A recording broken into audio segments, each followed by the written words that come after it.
Hey guys, what's going on? And welcome back to episode 2 of the Talking Spokes podcast. Today I will be joined in a little bit by Dr. Martin Bullard for a conversation about mental health as it pertains to both able-bodied people and people living with disabilities.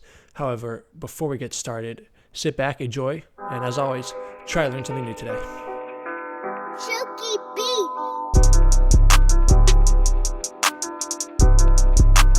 So before we get to my interview with Martin Bullard, I thought I would talk about my mental health at the time that it was the worst, which was during my inpatient stay, which lasted about 3 months. 1 month was in the ICU intensive care unit, and then 2 months were doing inpatient rehab, among other things, to try and get better and fix all these other issues that I had that come with spinal cord injury.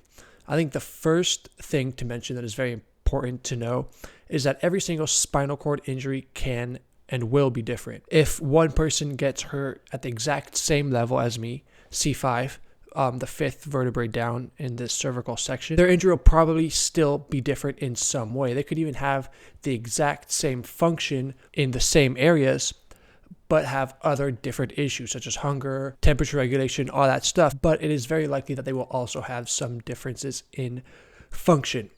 The lower you are injured down on your spinal cord, the more function you'll have, and therefore the quicker and more independent you will be able to get. So me being such a high level, I was probably going to be one of the longer stays in the hospital with more complications. Now, I don't like to compare injuries, whether it's spinal cord to just another broken bone like an arm, or spinal cord injuries to spinal cord injuries when it comes to mental health and effect on the person, because they are all very challenging to handle mentally.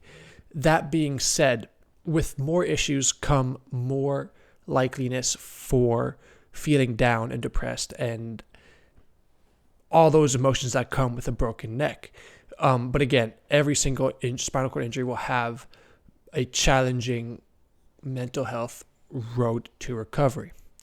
So I thought I would kind of break down how my inpatient stay went throughout those 3 months, what was most challenging for me both mentally and physically, and what those other issues were. So after I broke my neck, I went to this small hospital in Sun Valley, Idaho. As you may know, I broke my neck snowboarding. I face planted at the bottom of the last run, and right away I knew I was paralyzed and had severely injured my spinal cord. I mentioned this in my first episode of the podcast last week, but I felt this sort of peacefulness when I broke my neck. It was as if everything was right in the world, which, like I mentioned again last week, was kind of scary in of itself, but I would rather have this sense of peace and calm than be freaking out right when you break your neck. So they take me to this small hospital in Sun Valley, Idaho, and they realized I break my neck. By that time, my mom had been called, and she had been told that I had been taken there for evaluatory purposes. They knew at this point that I could not walk and something was seriously wrong, but I believe the reason they did this, for better or for worse, to not freak her out or anything like that, because you can imagine if you heard your child has been paralyzed, driving to the hospital, especially on a snowy day in a mountain town, small roads could be dangerous. This led to an interesting encounter where my memory is pretty hazy and lacking in what happened after my injury, because after I got into the ambulance, they gave me medicine to calm me down and effectively knock me out. But when I got to the hospital, I remember being put into an MRI scanner or some sort of one of those scary little machines. But that never happened, apparently. What I do remember that actually did happen was when I first saw my mom, the first thing I said to her was, "I broke a neck, Mom, I broke my neck," which probably was not the smartest, most calming thing to say, but they realized I'm going to need surgery most likely, so they put me in a helicopter, fly me to Boise, Idaho, where there's a bigger hospital, and they're like, "Yes, you're right, he does need surgery." They fused my neck, which means put metal into my vertebrae on my neck to hold it in place, to stabilize it after decompressing my spinal cord, which basically just means taking the bone that was pushing into my spinal cord off of it. So I now have a cage in the front of my neck and plates on the sides and the back. It's all connected all around. And that was my neck surgery. I do not remember waking up and being told that I'm paralyzed by the doctor. Most of my inpatient stay for that first month during the ICU, I was pretty heavily medicated, and there are chunks that I don't remember, especially those first couple of days. One thing that I do think was not necessary was a trach they put in. The procedure is called a tracheotomy, where they basically cut open my neck right here, right there. You can see the scar. And they put in what's called a trach. And the reason they do this is because one of the muscles you lose, or some of the muscles you lose, when you break your neck at the level I did, C5, is you lose your breathing muscles. So I lost 2 out of the 3 breathing muscles, if you will, my intercostals, the muscles in between your ribs, and my abdominal muscles, my abs. I do not have any abs. I've got a nice little beer belly, as I like to call it, or as is most commonly known for us, a quad belly. So the only muscle I really had that was a breathing muscle still was my diaphragm. And when I started doing breathing training, because if you are continuously being forced to breathe by a machine, you are not actively using those muscles and they atrophy. I do not believe I needed a trach. I do not believe I needed a intubation, which is the tube to breathe they put in your mouth before they do the actual trach surgery. But I don't think I needed that, because when I started doing the breathing training, it was very easy, and I always felt like I could go for longer than I was being let, or they were letting me go. And the reason they kind of monitor and make sure you don't go for too long is because there is a worry that you may tire out your lungs and not be able to breathe very well the next day or the next time you do this breathing training. But nonetheless, that was something that I was a little bit mad about, in addition to everything else, obviously. But I don't think I need a trach. So the other thing that was kind of a struggle with that was every time I switched hospitals or got transferred, they restarted the breathing training. So in the Boise hospital, I believe I got up to 30 minutes, 45 minutes of breathing on my own. Again, pretty easy, not a struggle. I didn't feel tired, and I wanted to go longer because obviously I wanted to get off of a breathing tube and be able to breathe on myself as quickly as possible. So that was pretty frustrating. And of course, and I couldn't talk as well, which I'll get into in 1 second. But then they transferred me from the Boise hospital to a hospital in Seattle called Harborview. And again, restart the training. I believe there I got up to about an hour and a half, somewhere in that range, before getting transferred to Children's Hospital, which was where I did my 2 months of inpatient rehab. But again, restart the training. My pulmonologist there was very good, very cautious. And there's a mentality to be a little bit more cautious with these things, which on one hand I understand, but at the same time I wish I could have really pushed myself, because I didn't feel like I was pushing myself and improving as quickly as I could be. But nonetheless, I finally get off of the trach about, I think it was 2 months after I got hurt, a month before I left the hospital. But that's one thing where I want to say listen to the patient more, because I knew I could go longer. I knew I could have probably almost gone off the trach right away. I mean, that may be a little bit ambitious. Maybe I would have needed, 12 hours at a time at the most before getting tired, but I just don't know. But nonetheless, they were extra cautious with that. Another thing that was very frustrating about the trach was I could not eat, I could not talk, I could not drink. So all of my fluids came from an IV bag into my veins, basically, in my hand. And I got really dry mouth, and I basically had dry mouth for a month straight, which was absolutely horrible.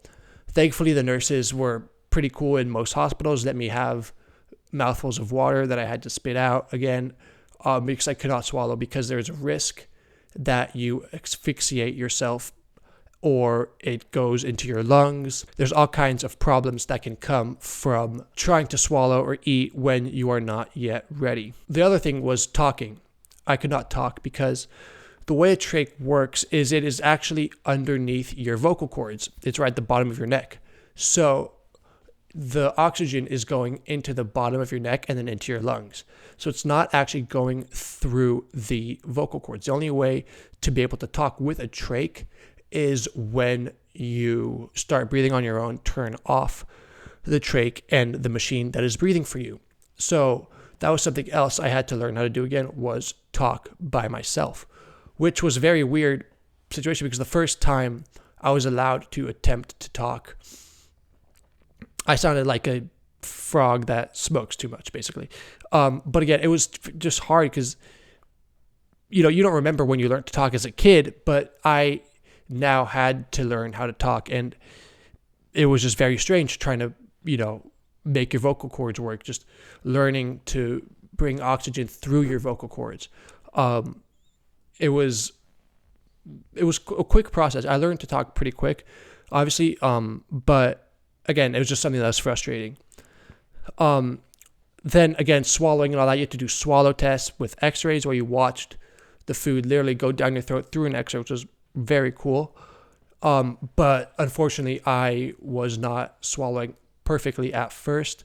So I was only allowed to eat soft foods like ice cream, yogurts. I was allowed to drink after that. But this was about a month and a half into it. So I was not eating or drinking for a month and a half. All my food was coming through a tube that went through my nose into my stomach, which getting it in and out was horrible because you had to try and effectively swallow it down while they put it in, which, as you can imagine, is not very comfortable having a tube shoved down your esophagus. But I was very impatient and actually had fried chicken before they cleared me to do so. I actually did choke on it a little bit at the end. I was doing great. I ate like 3/4 of the chicken and then a little bit of the skin got caught in my throat, and they had to turn on the trach again because I was breathing on my own, since you cannot really eat if the trach is breathing for you. But the point of this is basically to say that it is very hard mentally because you have effectively completely lost your independence. You can't eat, you can't even talk. It's very hard to communicate. You can't walk. You're literally stuck in a hospital bed for a month. But yeah, it's not easy when all of that is just stripped from you, especially after this independence I had gained by going to boarding school. So for me, mentally, it was very hard to wrap my head around the fact that I had to learn all this and do all this stuff again. And as you could probably tell, I was pretty impatient with the example of me wanting to breathe more on my own than the doctors were recommending and wanting to eat before I was cleared. And naturally, I'm a pretty impatient guy, which you'll hear me and Dr. Martin Bullard talk about a little bit. But that is something where I had to have very deliberate mental conversations with myself so that I could stay as positive as possible. These conversations went along the lines of telling myself, it's okay, this will one day get better, and basically having a fake it till you make it attitude. If I had not done that, my depression would have been worse, because it would be a lie to say I wasn't depressed in the hospital.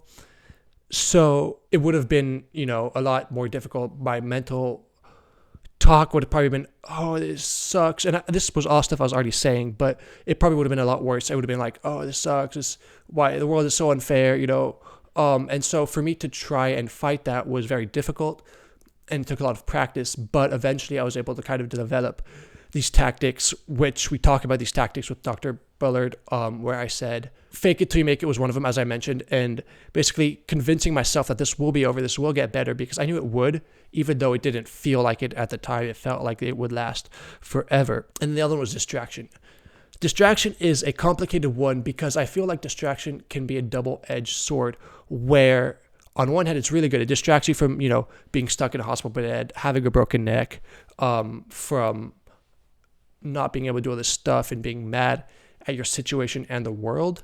However, you have to be careful to not distract yourself too much, because if you start to ignore your emotions and start to bury them deep down, it could become more detrimental than helpful. And, you have to feel your feelings. You have to allow yourself to be realistic with yourself and tell yourself that, yes, I am depressed. Yes, I am unhappy with my situation. I'm mad that this happened. And if you ignore all of that, you will start to not realize it's there. And then one day it'll all bubble back up and burst out in a very unhealthy way. So it's very important to distract yourself when you need a distraction, when you are feeling down, when you are in need of a break from what's going on in the hospital and thinking about therapy and breathing again and starting to learn how to transfer. And, whether that's Netflix or eating food, or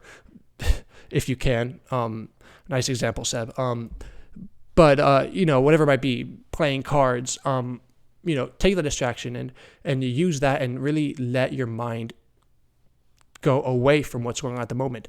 However, are those bad days, those days where you're really struggling and you're really mad at yourself and you want to cry and you want to scream in a pillow, do that. Cry, scream in a pillow, because if you ignore that and if you really fight those bad days will come back with a vengeance later on, which is really unhealthy. So I would highly recommend, when you feel down, when you are not having a good day, just accept it. It's fine. And tell yourself, look, it's okay to not be okay, right? Every human has bad days. Every human gets depressed at times. Every human gets mad. So for someone to say, oh, it's weak or it's unhealthy to do this, that's absolutely wrong. It's completely normal. It's not weak to feel down. It's weak to not deal with it healthily, in my opinion. So cry, scream in a pillow, throw a pillow across the room. Don't throw anything expensive across the room. I learned that the hard way. But accept your reality and be okay with it. And that is what I really had to struggle with and really had to try to get good at in the hospital. And that's what every spinal cord injury patient struggles with, being okay with their new life, being okay with their new situation. And I touched on this a little bit in the first episode, where it's hard to see at first that you gained anything because you kind of didn't. You kind of only lost stuff at first: the ability to walk, the ability to talk, the ability to eat, to do most stuff on your own. You can't even get out of bed on your own at first, right? But as time goes on, as you get out of the hospital, you will find new friend groups. You will find new sports. You'll find new things you love to do, and you will find ways to do all of the things you cannot do. Today, I can transfer on my own. I can eat on my own. I can breathe on my own. I can get out of bed on my own. I can get dressed, put my shoes on, all this stuff that 4 years ago, I could not do any of this. I could literally do zero things for myself. I was 100% dependent on other people. So no matter what you're dealing with, depression, anxiety, spinal cord injury, other sorts of disabilities, all of it will get better. That is just a fact of human life. Things get better, things get worse. It is a constant up and down. So when you are in those dips, if you can fake it till you make it, tell yourself this will end one day, this is not permanent, then one day you will realize that it gets better, right? The other very important thing is I think you need to develop a community of people to help and support you, whether that's family, friends, a team, all of the above. You need someone there because this stuff is not beatable on your own. I had a great family. They were super helpful. So a big thank you to them, of course. Friends from before I got hurt came to visit me in the hospital. Then after I got hurt, I joined a rugby team. Thanks to one of my friends, Brian Moore, who visited me in the hospital. And he actually got me to rugby. And I didn't want to join us at first because I felt fragile. And I was like, wow, this sport is rough. You hit each other. And I was like, there's no way you don't hit each other on your bodies. But I was wrong. There's metal all around your chair. It's actually a pretty safe sport for how rough it is, which is one of the aspects I absolutely love, the hitting. It's great to get your frustration out. But 6 months later, I was like, I need to start a sport because I'd been indoors for the entire summer. So I got out of the hospital in May 6th, I believe, 2016. So I was pretty much inside the entire summer, and that November, September, whatever it was, I started rugby. I started high school again to finish off my years there. But it really helped me, having a community of guys in a wheelchair. I wasn't the odd man out. I was able to get tips and tricks from them. And I was really able to learn that what I was going through was normal. All these things that I was thinking was abnormal and I was thinking I was weird or messed up for, I was completely wrong. They're absolutely normal. And to have those people support me and kind of help me through my transition into a spinal cord life, and it really teach me what was normal, what was not normal, how to normalize some stuff, how to do certain things, was a big help. And so a big thank you to all of the guys on the rugby team, people who aren't on the rugby team who helped me. So one of the things that they really helped me with was getting a car was a big one. They knew all these little tips and tricks that I had not even thought about. My coach, Jeremy, helped me learn how to eat without a U-cuff, which is something holding a fork for you on your hand. And all these there's like all these small things that kind of helped to teach me, right? How to set up your wheelchair normally or in a good way that gives you good posture. And these are pretty small things, little tweaks to your life, but these little tweaks give you a very big mental boost in the sense that it makes you feel more normal, right? It doesn't make you feel like you're being stared at or just make you feel as much as a person with a disability because you are closer to being normal. One thing we do talk about in the discussion with Martin Bullard is that it was hard for me to accept that I had to do certain things differently, that I couldn't do stuff like an able-bodied person does. I couldn't do stuff as quickly or normally as I would want to. And I really struggled with letting myself do things differently, letting myself accept that I was going to have to pick stuff up differently. I was going to have to, not grab stuff with my fingers, but with both hands or however I may grab them, right? Depending on what it is. So that was very difficult. And the rugby team helped me with that. But a big part of that was myself and that mental discussion saying, look, it's okay. You do have to do it differently, but it's fine. And that's the new normal. And I'm getting better at it. I still have stuff I still need to accept. I'm still not 100% okay with this injury. I would say I'm probably about 70, 80% okay with this injury, right? So it's still a process. And this will probably differ because if you're someone who's like, for example, C6, C7, in the thoracic section injury, you will probably become more independent much more quickly, right?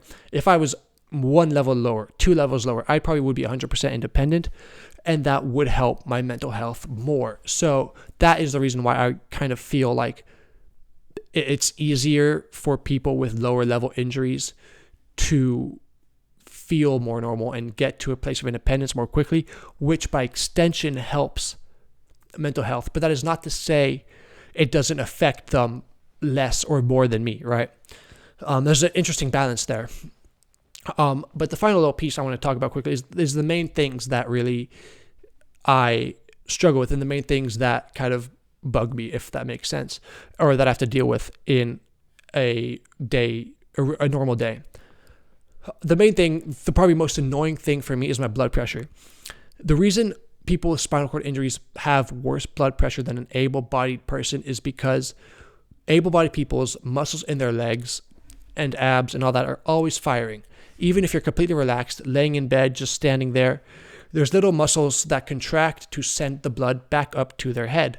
And blood pressure occurs when you don't have enough blood in your head or the thickness, aka blood pressure, is too low.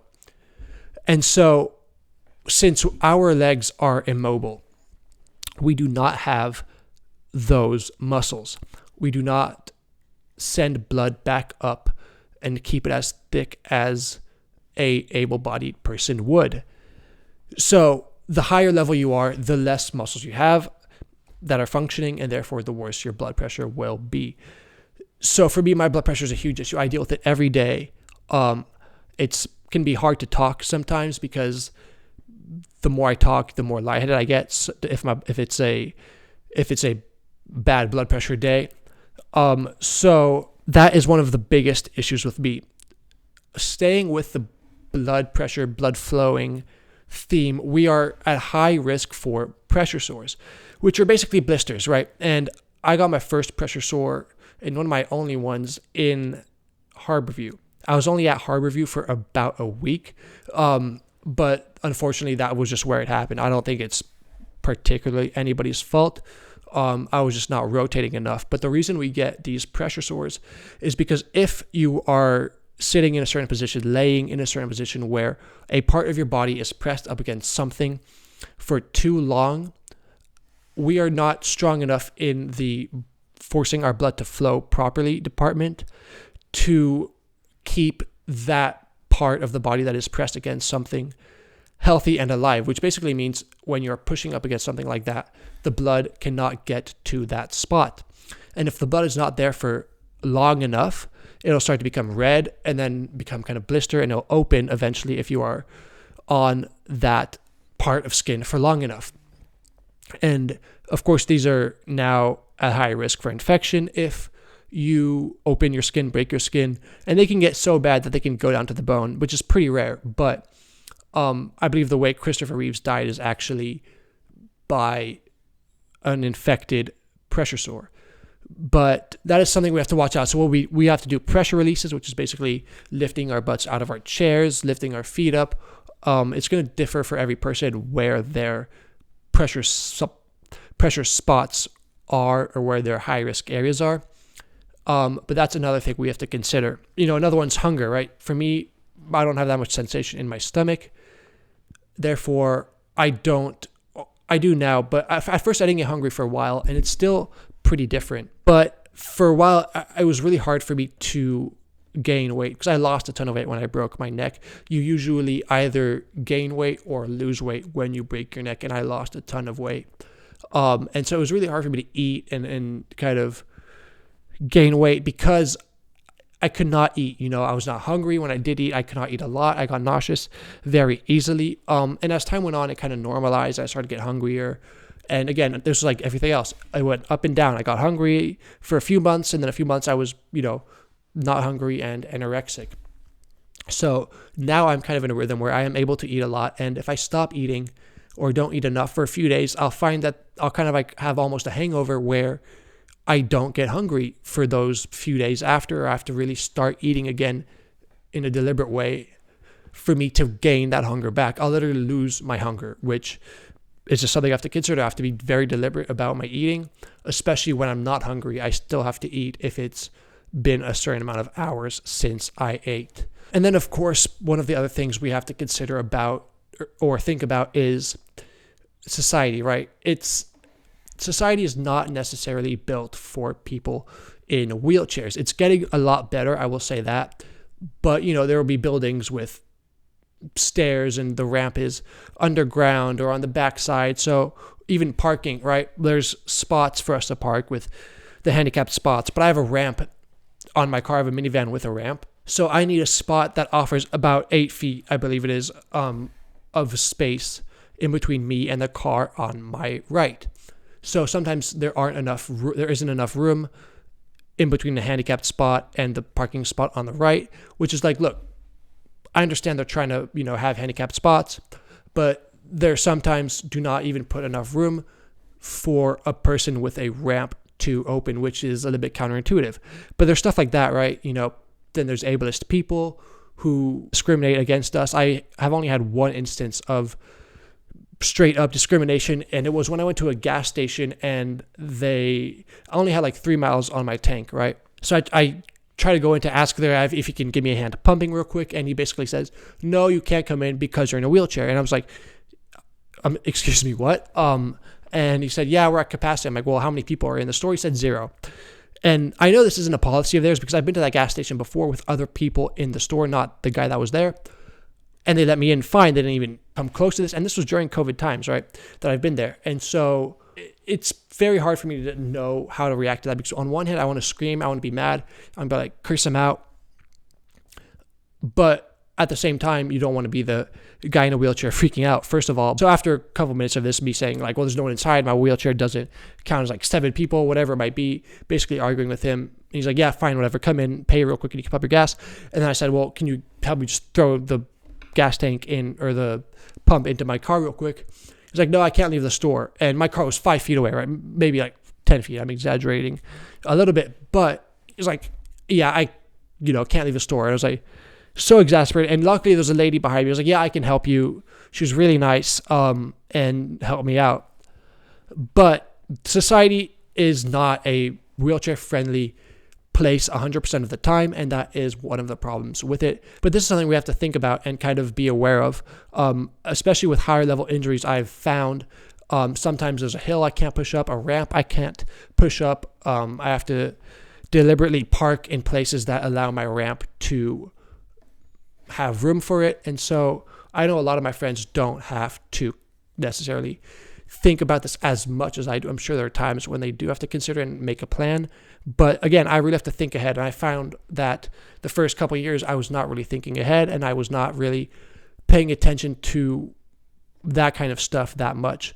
And I quickly learned that, and I think one of the reasons was because my friends on the rugby team, which I learned a lot of stuff through, as I mentioned, did not really kind of think ahead as much as I did because I didn't need to. And I found that I did, so that was something I had to learn on my own, kind of making a plan sometimes, learning the hard way that certain places weren't accessible. Like, for example, I can't take tickets out of a ticket booth to get into parking lots. So I either have to hope someone is there or struggle with it until someone in the line of cars behind me helps me, right? Or just park somewhere else, not in a garage, which is what I do a lot of times. So I have to give myself extra time, find a spot to park, la di la di la. So these are all, things that I wouldn't say I struggle with anymore because I've gotten pretty good at it, but I had to learn about. So those are some things that us people using wheelchairs and living with disabilities have to consider. But now we're going to go to my interview with Martin Bullard, and some of this stuff will be talked about in further depth or briefly mentioned in the podcast. So now, without further ado, joining us will be Dr. Martin Bullard, a therapist who deals with both people living with disabilities and able-bodied people. Thank you for joining me, Martin Bullard. How's it going? Hey, I'm doing all right, Sebastian. How are you?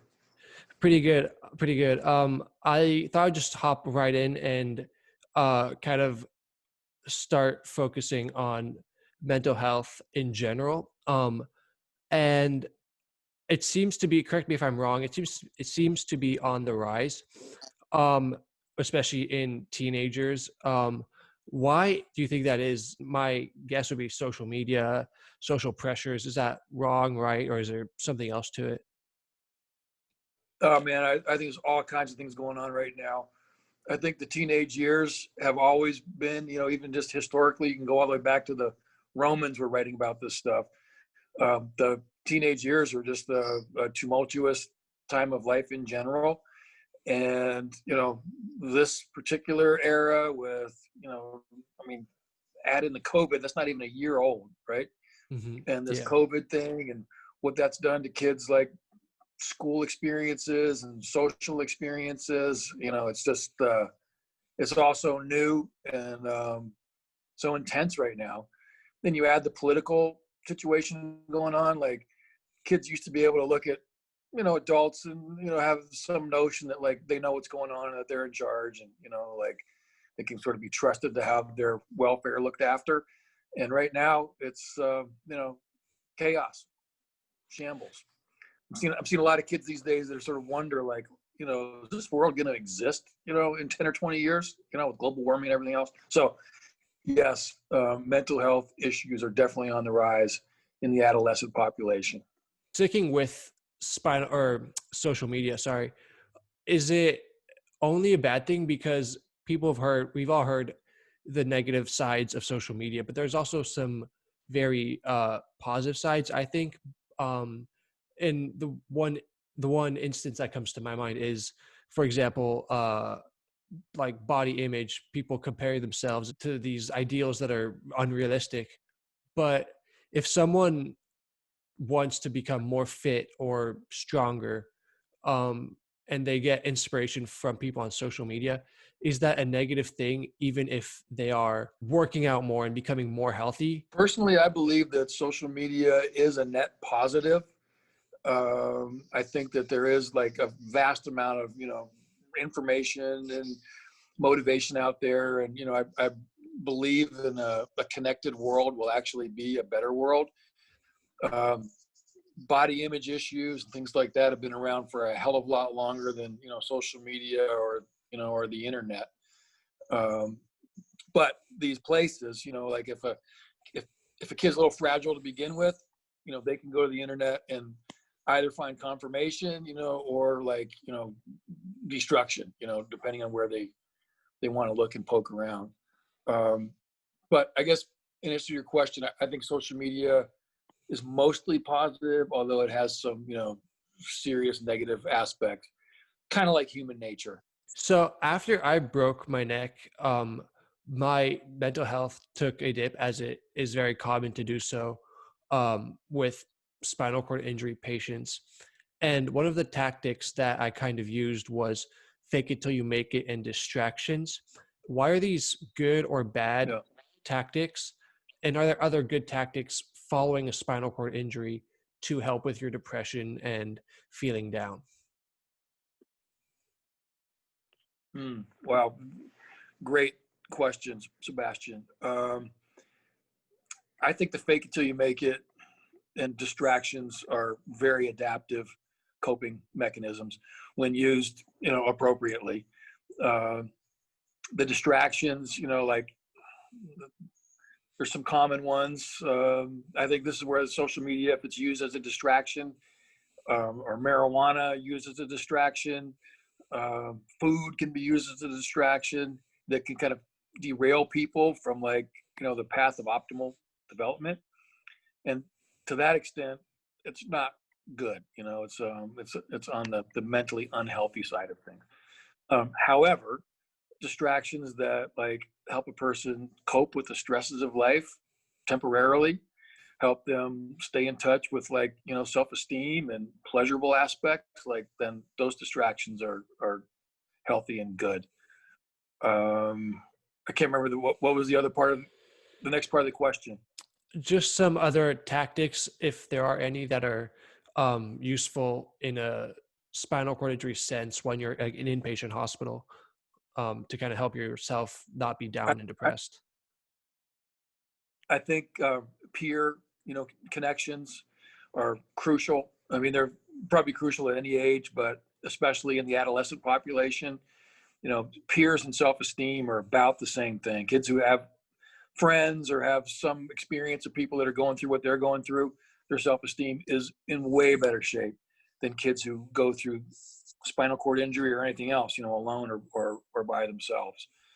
So I think that would be, hugely important. Some kind of experience of peer or mentorship. Um,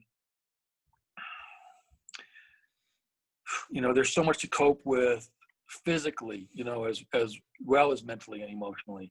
So having like a positive family context, a positive, medical support team, around the rehabilitation, that's going to help a lot.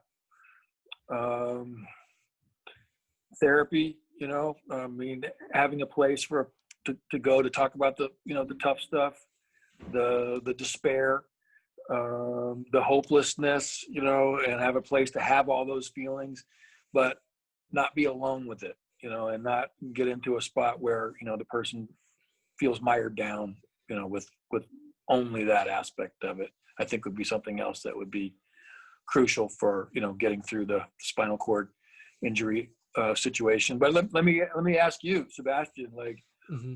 what's helped you cope? Yeah, that's a good question. Like I said, I kind of did a fake it till you make it, where I Yeah. I knew that it would get better, and I'm someone who really believes that no matter what you're going through, one day you'll like see the sun again, you'll feel better one day. So telling myself that and really having a positive and deliberate mental conversation with myself um was basically made it so I could see that this situation I was in when I was an inpatient would get better. I didn't know how, And that's kind of where the social interaction you were talking about came in, where seeing people in wheelchairs in my situation that came to visit me and talk to me really helped me, because I was able to see that I can be independent one day. I can, drive Yeah. again, Yeah. feed myself again, all this kind of stuff. And so it was really, and then when I started playing rugby, it was really beneficial as well, because I had a friend group again, and I didn't know how I was going Yeah. to, um, be able to interact with friends, or how, if it was going to be awkward with my friend group from before.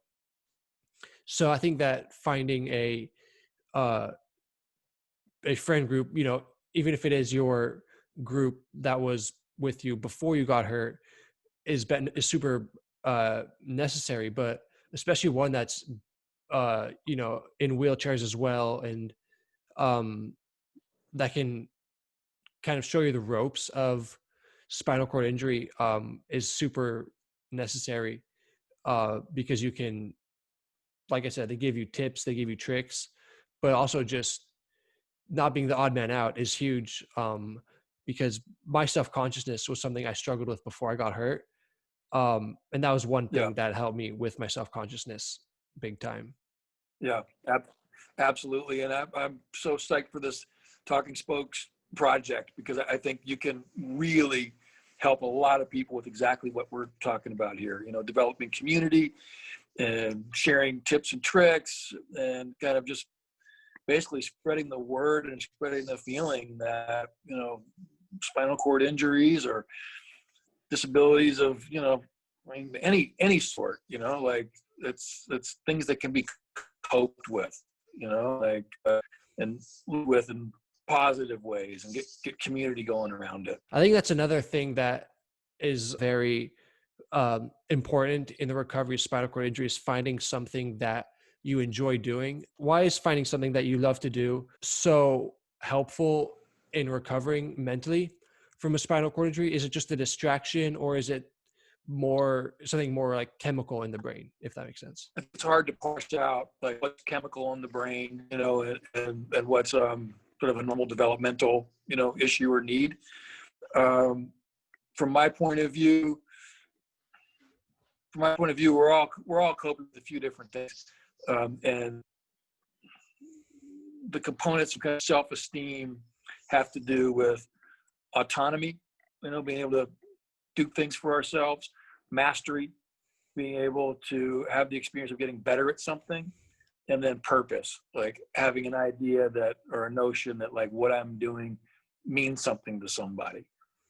And if our lives can be run with autonomy, mastery, and purpose, like from a mental health point of view, we're doing pretty well.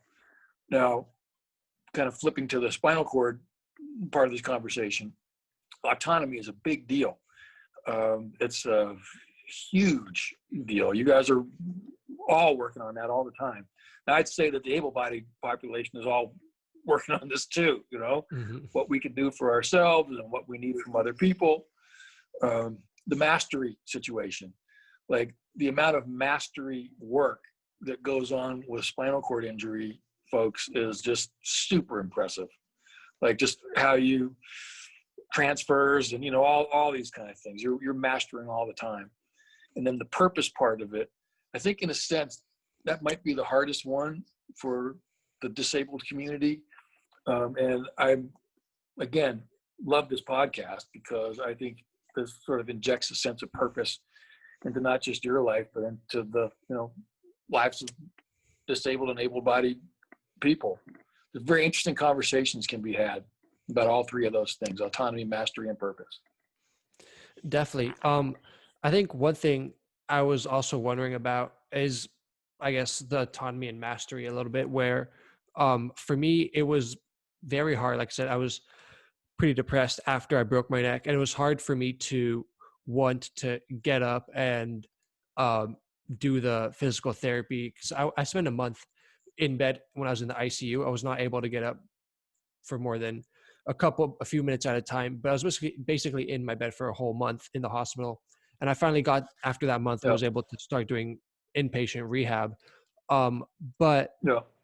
even at that point I hadn't really developed my tactics such as distraction and um, fake it till you make it. So it was hard for me Yeah. to see the point in doing physical therapy, even though deep down I knew it was going to help me become more independent and less depressed and basically compound Yeah. itself as it went on.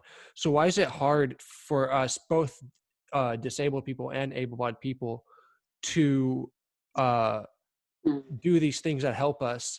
I think, the purpose part of things, I think I think that's the hardest one. We live in a very mysterious universe, and this get a little philosophical here, but nobody knows why we're here, or what we're doing here, and we're all born here, and we're all gonna die. Um, Nobody knows why, and some good things happen and some bad things happen, and it's often random. And I think spinal cord injuries might be a really good example of that. Like what and why, and why me, and all these kind of questions come up inevitably. So anyway, that sort of throws that whole purpose part of the equation into a lot of chaos, and turmoil. So figuring all that out while you're in an inpatient rehab, situation is not easy. And I really admire the way you came through that, Sebastian. Admire that about anybody who comes through, an injury like that. Um, Again, I would sort of like to know, like, how you came through it as well as you did. I think you say distraction, and fake it till you make it. But there had to be something else, like there had to be some other spark in there that gave you some sense of like purpose and making it worthwhile for you to do that incredibly hard work of rehabilitating from such an injury. Yeah, that spark did not come for a while, for sure. I Yeah. think the inpatient rehab was pretty difficult because like I said, it wasn't very, it was hard to see the point because it was not very intensive and I didn't really see the benefit. And I didn't, even though deep down I think I knew the benefit was going to come eventually, I didn't really see it at first. And so I think once I started seeing the benefits and starting believing in myself that I could gain function, become more independent, which Yeah. again, part of that was seeing other people in the hospital, people visiting me in wheelchairs that had been injured for longer than me. Once I started seeing that, I started realizing this was just like anything else in life, really. You practice it, you get better at it. Like my Exactly. sports, uh, before I got hurt, I was starting to get good at the sports and starting to find my rhythm right before I got hurt. But I've Yeah. been doing them for 10 plus years. And I knew that, the more you practice, the better you get at those sports. Yeah. And so once I Yeah. started to realize that that's how, spinal cord injuries were, I started to really believe in myself and have the faith that I could, um, you know, transfer on my own, push a Yeah. manual wheelchair up a steep hill, Yeah. get dressed by myself. Yeah. And so I think that's when the spark started to really form. I started to become motivated to, um, you know, practice more and actually try and do things on my own. Which is actually another question I had, because part of it is when it comes to certain things, I'm a little bit of a perfectionist. Like sports is Yeah. one of them. And now after I broke my neck, certain things that I can't do really frustrate me and Yeah. kind of grind my gears. Yeah. And those things will, a lot of things, as you can probably imagine, but some things I kind of get stuck on. Like if I'm trying to pick up a sweatshirt a certain way, I try and do it in a way that's kind of like an able-bodied person, whereas I Yeah. should be doing it, in the way that's easiest for me. And so it's Yeah. very difficult for me sometimes to allow myself some leniency to do things slower or in a different way, because I so badly want to Yeah. be quote unquote normal, or Yeah. or do it in the way I originally tried when I was wrong to try it that way. And so why are we, Yeah. perfectionists, especially in a in my sense, a spinal cord injury sense, where and is it like what's the mentality behind that, if that makes sense? Well, my answer to that is I think that what you're dealing with in those moments, is influenced by grief. Mhm. You're grieving the able-bodied past, that is not going to come back, and you have a memory there of just being able to like reach for your sweatshirt or whatever the confounding issue is at the moment, and just be able to do it. And now, you have to like innovate, and it's frustrating, and things are harder and take longer. And if you have some patience problems, which I'm kind of picking up here that you might have a patience problem or two, or Just a little bit. perfectionism, uh, just a little bit, that compounds, the issue. And then of course what happens is if you're impatient, then you're more likely to make mistakes, which then makes it even more frustrating, and and you're off to the races there. But I think kind of appreciating that there's grief, that comes up in those moments, and then being able to give yourself, some patience and some compassion, to be able to just kind of like get your head together and get your motor skills together, and just like try again, but a little more patiently, with a little more patience. Um, but this would be such a good conversation to have, with people with disabilities of all kinds. Yeah, for sure. I think the Does that answer grief your is a question? yeah, definitely. I think the grief is a pretty interesting topic because I think for me, I haven't really seen myself as grieving recently. And I think it's more of an anger. Um, Mm.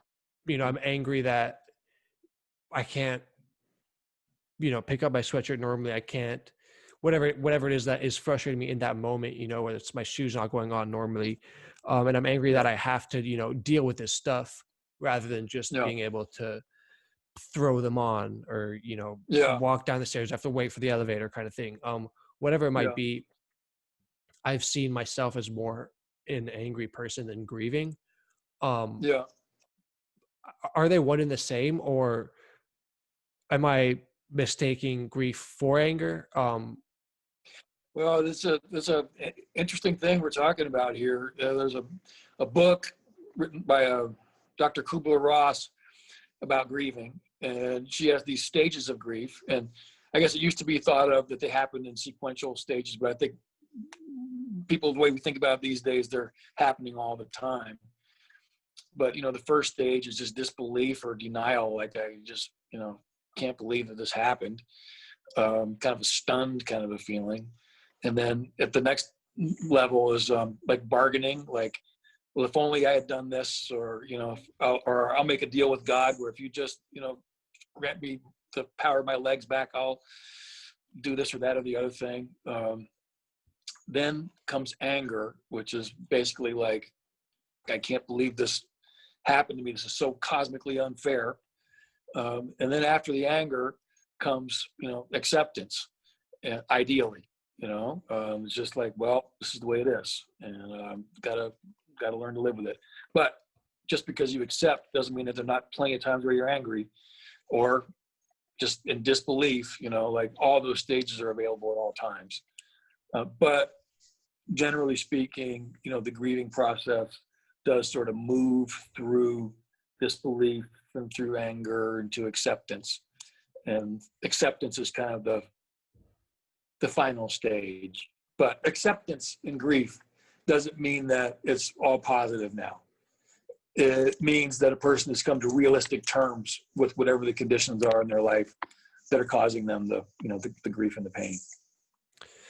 Yeah, I've definitely had like some pretty clear moments um of each stage where, like the first one, denial, was I was like, oh, I'll be able to walk soon. Like this is not permanent, and then the next one was I forgot what you said. The second one was Like bargaining. bargaining. Yeah, that was one where I don't know if I had a clear instance of that. Um, but I think maybe it might have been just like, oh, maybe I'll get a little bit back, or if I do Yeah. this, or Right. Yeah. maybe it'll be a surgery one day. Right. But I've definitely had like clear Right. stages of each. I think now it's I think I've accepted some aspects of it, but not Yeah. but I still have like some aspects where I am still fighting to accept some stuff that I haven't accepted yet, or some other stuff I have. Because Yeah. I'm a pretty positive, or Yeah. try to be a pretty positive person, and try and accept things and Yeah. move on from there after accepting them, and deal with it in a positive, constructive manner. And I think that Yeah. denying the situation, or saying, "Oh, I'll be able to pick up my sweatshirt normally," or whatever it might be, is not going to be necessarily the most productive. Whereas the most productive is just saying, figure out a way to do it normally. I think that's one thing that's Right. very Right. challenging with spinal cord injuries, is allowing yourself to find ways and be okay with living differently, which is, like I said, very difficult. Yeah. Yeah. But definitely part of accepting is, finding your own ways to do things, So that was episode 2 of the Talking Spokes podcast. I hope you enjoyed. If you did, be sure to hit that subscribe button, comment, like, and follow the socials in the description. I appreciate your time, and I will see you next week.